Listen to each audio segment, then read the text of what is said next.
We want to remind our members that just a little over a month ago was the deadline to begin using the new Medicare ABN form.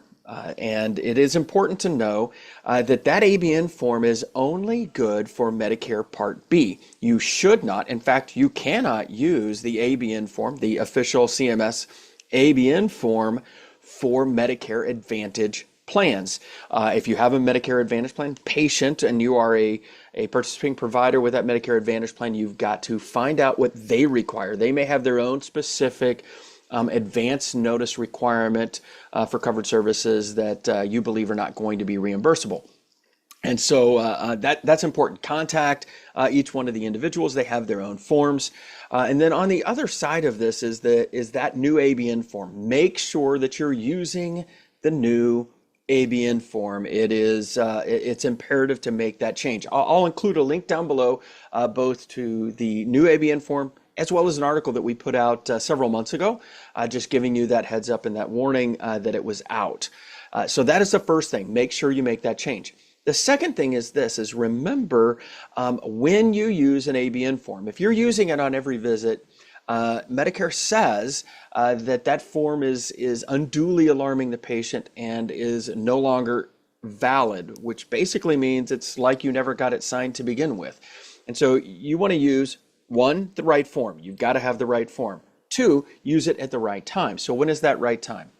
Whenever you're beginning a new maintenance care episode, that is when an ABN form has to be signed. So if a patient's in active treatment, right, they're in active care or an AT modifier on your claim form, obviously there is no Medicare ABN form at that moment. In fact, if you had one signed before that, the moment you begin active treatment, that old form is now dead. You've got to get a new one signed.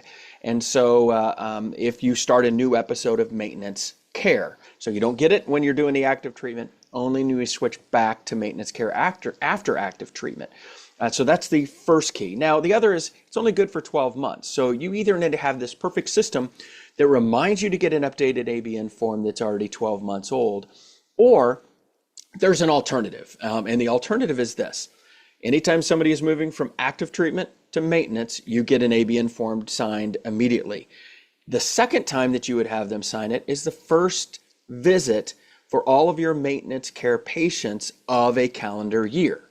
That always ensures that your previous ABN form that would be expired after 12 months is now updated, and you don't have to have this perfect system in your office to ensure that you are reminded to get an updated ABN form randomly throughout the year for all of your different patients. It's a more difficult process to track those things.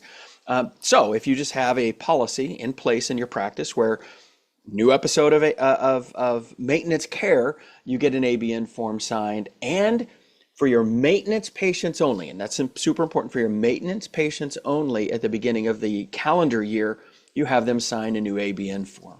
And that ensures that your ABN forms are always fresh and up to date and not unduly alarming the patient.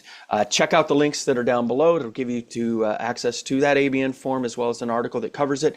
The article also has some examples. Thank you to Dr. Mario Fucinari for providing us those examples of what that form will look like when it's filled out. We'll catch you next week.